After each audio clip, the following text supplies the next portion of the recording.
जय श्री कृष्ण, जय Dwarkadhish. Hello everyone, केम छो? वेलकम टू माय चेनल वसरा फैमिली प्लेटा।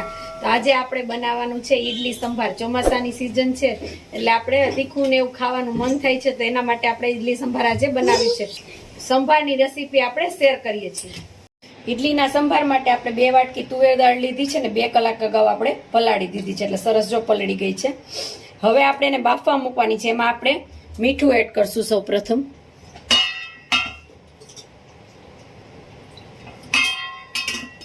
પછી આપણે એમાં દૂધી છે સુધારેલી એ એડ કરશું। 2 મરચા લીધા છે આપણે, તીખું ખાતા હોય તો તીખા ને મોરું ખાતા હોય તો મોરા, અને ડુંગળી એડ કરશું આપણે 2। અને આપણે આ ટમેટાને ક્રશ કરી લીધા છે, ખમણીને અથવા ક્રશ કરીને તમે ગમે એમ નાખી શકો છો। અને આપણે લીમડાના 4-5 પાન લીધા છે। આટલું એડ કરી આપણે થોડું પાણી એડ કરશું એમાં।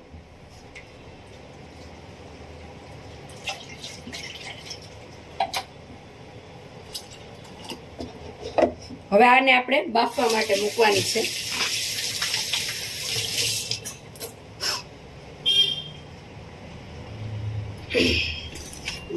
આપણે સરગવાને પણ બાફવા મૂકી દીધો છે। 2 સરગવા લીધા છે, અલગ બાફા છે, એ વધારે બફાય છે એટલે દાળ ભેગા નથી મૂકવાના, એને આપણે બાફવા માટે મૂકી દીધા છે। હવે આપણે કુકરને પણ મૂકશું એટલે બધું બફાઈ જાય, દાળ ને બધું।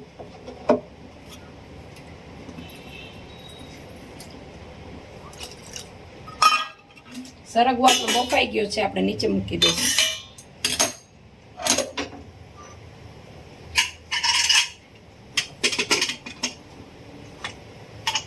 આપણે દાળને બાફવા મૂકી દીધી છે। દાળ બફાય ત્યાં સુધીમાં આપણે ઈડલી મૂકી દઈશું।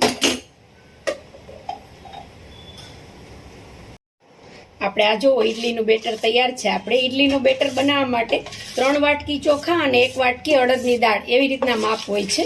અને હું વધારે પડતો આ દળીને જ પલાળું છું, અને ઘણીવાર આપણે દળેલ ન હોય તો આપણે ચોખા પલાળી અને દાળ પલાળીને પણ એનું બેટર બનાવી શકીએ છીએ।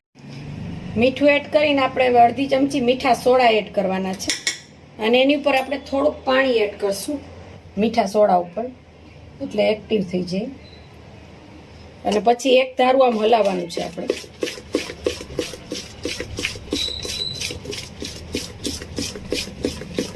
જારી જારી જેવું સરસ થઈ જાય ને એટલે સમજવાનું કે આથો સરસ થઈ ગયો છે। અને જો જારી ન થાય તો તમે મીઠા સોડા થોડાક હજી એડ કરી શકો છો, નહીતર ઈડલી સરસ ફૂલશે નહીં જો જારી જેવું નહીં થાય ને તો। હજી આમાં આપણે થોડાક મીઠા સોડા એડ કરવા જોશે।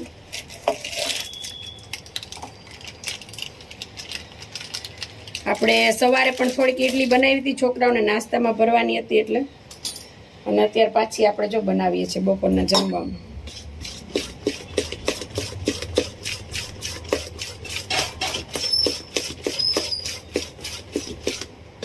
તો હવે સરસ જાળીદાર થઈ ગઈ છે। આના તમે જોશો તમને અંદાજ આવી જશે। વધી જાય છે આપણું જે બેટર હોય છે એ પણ।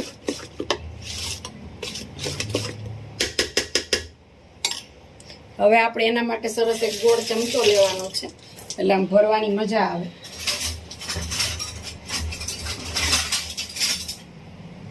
આ રીતનો ચમચો હોય ને એટલે સરસ। આપણે આ ઈડલીનું સ્ટેન્ડ છે એમાં આપણે પહેલાં તો આ ઈડલીના સ્ટેન્ડમાં પહેલાં આપણે તેલ લગાવી દઈશું। આવી રીતના પીછીથી તમે તેલ લગાવી અને પછી જો આ રીતના ભરવાની છે। આપણે પાણી ગરમ મૂકી દીધું છે ઢોકરિયામાં।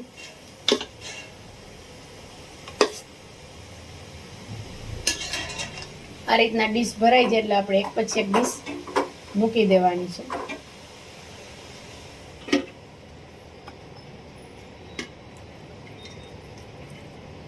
4 ડીશો વાળું છે એટલે એકારે આપણે 16 ઈડલી તૈયાર થાય છે। અને તમારે જો આથો સરસ હશે ને તો જ ઈડલી ફૂલશે, નહીતર ઈડલી નહીં ફૂલે।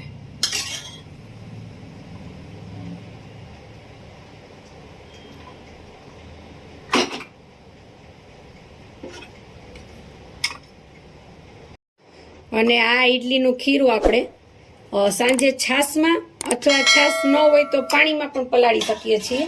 છાશમાં પલાળીએ તો સરસ થાય છે, જેમ આપણે ખાટિયા ઢોકળા કહીએ છીએ એ પણ આપણે છાશમાં જ પલાળીએ છીએ। એમાં ઇડલી પણ જો આપણે ઘરની છાશ હોય ને, અમારે તો ગાયું બધું ઘરનું છે એટલે વાંધો ના આવે, છાશમાં જ પલાળું છું. છાશ ન હોય તો પણ તમે પાણીથી પણ પલાળી શકો છો. આ રીતના આપણે મૂકી દીધું છે અને આપણે ઢોકરિયામાં નીચે પાણી રાખ્યું છે અને હવે આપણે ઢોકરિયું બંધ કરી દઈશું. અને 10 થી 15 મિનિટ થાય છે ઇડલી ચડવા માટે.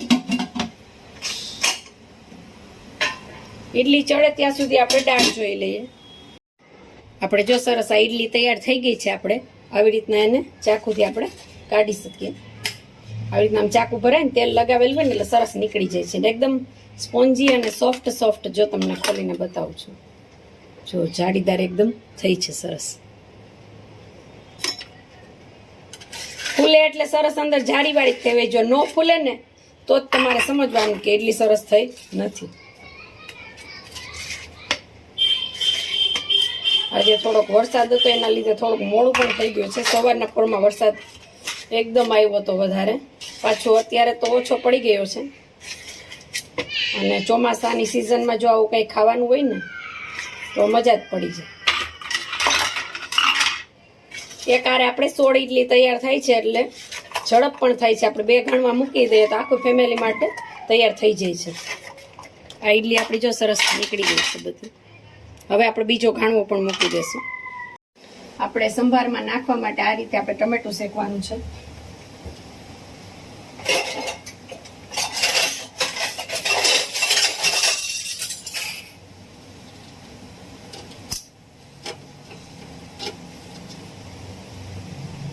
તમારે 2 ટમેટા શેકવા હોય તો 2 શેકી શકો ને 1 શેકવું હોય તો 1. મને ટમેટાનો સ્વાદ ઓછો ગમે છે એટલે મેં 1 જ ટમેટું શેક્યું છે, કારણ કે આપણે બાફવામાં પણ 2 નાખી દીધા છે એટલે ટમેટું શેકી લઈશ. ટમેટું શેકાય ત્યાં સુધીમાં આપણે આમાં જે આખું દેખાતું હોય ને એ કાઢી લેશું એટલે મિક્સરમાં ક્રશ ન થાય. દૂધીના બટકા, પછી આપણે મરચાં નાખ્યા હતા અને ડુંગળીના બટકા નાખ્યા હતા. એ બધા આપણે જો દાળને પીસશું ને તો બધું ભેગું પૂરું રસ થઈ જશે. એટલે અમુક વસ્તુ જે મોટી દેખાય કાઢી લેશું એટલે સંભારમાં છેલ્લે સરસ લાગે. આવી રીતના થોડુંક કાઢી લીધું, કારણ કે વધારે બફાઈ ગયું છે. થોડુંક દાળ બફાઈ ગઈ છે એટલે આપણે ક્રશ નહીં કરવી પડે એટલે વાંધો નહીં આવે, કારણ કે બધું ક્રશ નહીં થાય. થોડુંક આપણે મોટું બહાર કાઢ્યું છે પણ હવે એ પણ આપણે નાખી દઈશું. જો વધારે ન બફાઈને તમારે ક્રશ કરવું હોય ને તો તમારે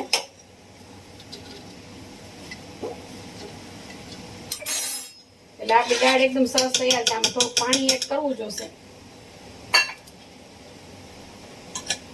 આપણે ટમેટાને પણ ભેગું ધ્યાન રાખીએ કે વધારે ન થઈ જાય. ઓલું રીંગણાની જેમ શેકાય, રીંગણાની જેમ સુગંધ આવે ટમેટું શેકીએ ને. તો છાલે ઉતરવા માંડી છે, મારે કદાચ ઉતારવી નહીં પડે. બસ આવી રીતના થોડુંક થાય ને એટલે આપણે ગેસ બંધ કરી દેવાનું છે. થોડીક ઠંડુ થવા દઈએ તો આપણે આમાં પાણી એડ કરી દઈએ. અને ખાસ આપણે આમાં આંબલીનું પાણી આપણે કઢીને રાખ્યું છે. આંબલી પલાળીને એનું પાણી કરી રાખ્યું છે, એ ખાસ એડ કરવાનું છે તો જ સંભારનો સરસ સ્વાદ આવે છે. અને ખાસ એક આ મસાલો એડ કર્યો છે. આ મસાલો આપણે તુવેર દાળ, ચણાની દાળ, તીખા, જીરું, રાઈ, ધાણા એ બધું સરસ શેકી અને પછી મિક્સરમાં ક્રશ કરીને આપણે આમાં ચટણી મીઠું એડ કરી દીધું હતું. એ મસાલો બનાવ્યો છે, આપણે 1 ચમચી નાખવાનો છે. આ મસાલો તમે સ્ટોર કરીને રાખી શકો છો. જો તમારે આનું આખી રેસીપી જોવી હોય તો મને કમેન્ટ કરજો એટલે આપણે આખી બતાવી દઈશું. ચેનલ ઉપર આપણે આખી રેસીપી એની મૂકશું. અત્યારે મારી પાસે તૈયાર છે એટલે મેં નાખી દીધો છે.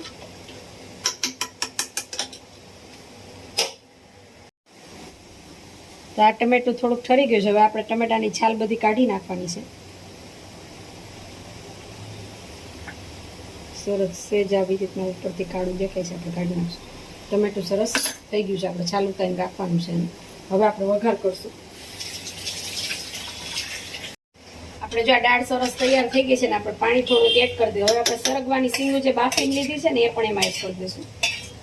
અને આપણે આને બીજો જો ગેસ ખાલી હોય તો આપણે ગરમ પણ મૂકી દેવાનું છે. મારે અત્યારે નથી ખાલી એટલે આપણે પહેલાં વઘાર કરી લઈએ છીએ. વઘાર માટે આપણે લીધા છે ટમેટા, જે આપણે ઓલું શેક્યું હતું ને એ ટમેટાના બટકા, પછી મરચું, હિંગ, ડુંગળી 2 આખી અને લીમડાના પાન લીધા છે. એટલું આપણે વઘાર માટે રાઈ અને જીરું એટલું આપણે લીધું છે. તો સૌ પ્રથમ આપણે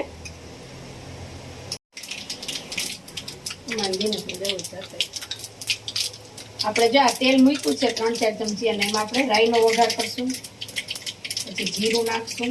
એ વઘાર થઈ જાય એટલે આપણે હિંગ અને લીમડાના પાન એડ કરી દઈશું, મરચું એડ કરશું અને સુધારેલું ટમેટું આપણે એડ કરીશું અને ડુંગળી આપણે એડ કરીશું.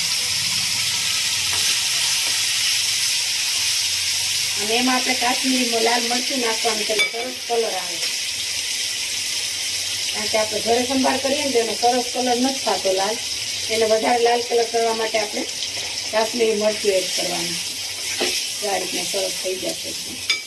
હવે આને આપણે દાળમાં એડ કરીશું.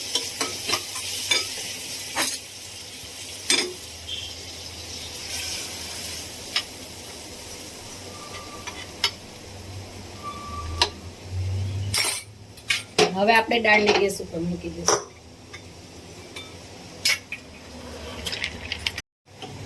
આપણે જો આ દાળ સરસ તૈયાર થઈ ગઈ છે ને હજી આપણે વધારે મસાલો થોડોક આપણે જે બનાવ્યો હતો ને એ ચમચી એક એડ કરશું. આપણે વઘારમાં પણ 1 ચમચી નાખ્યો હતો અને અત્યારે પણ 1 ચમચી એડ કરી દઈએ એટલે સરસ એકદમ સુગંધ આવશે. એની આપણે જે મસાલો બનાવ્યો ને એમાં કાળા મરી ને મરચાં બધું હોય છે, તીખાશ પણ સરસ આવી જાય છે. તો આપણા જો સરસ તૈયાર થઈ ગયો છે સંભાર. હવે આપણે થોડી વાર માટે એને ચડવા દેવાનો છે, પછી આપણે ટેસ્ટ કરશું. મીઠું ને એવું તમને ઓછું લાગતું હોય તો તમે મીઠું એડ કરી શકો. આપણે દાળમાં પહેલાથી જ મીઠું નાખેલ હતું વધારે, એટલે આપણે એડ કરવાની જરૂર નથી. આપણે ટેસ્ટ કરીએ અને પછી આપણે એવું લાગશે તો એડ કરશું. અને જો સરસ કલર પણ થઈ ગયો છે લાલ.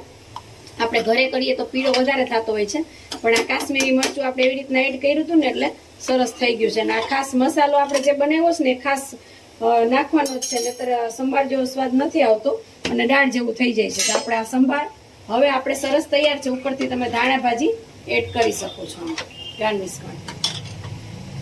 તો આપણો જો સરસનો સંભાર તૈયાર થઈ ગયો છે. તો ચાલો બધાય સંભાર ને ઇડલી ખાવા માટે. તો અમારા વિડીયોને લાઈક કરજો, શેર કરજો, કમેન્ટ કરજો. અમારી ચેનલ પર જો તમે નવા હોય તો અમારી ચેનલને સબસ્ક્રાઈબ કરજો. જય શ્રી કૃષ્ણ.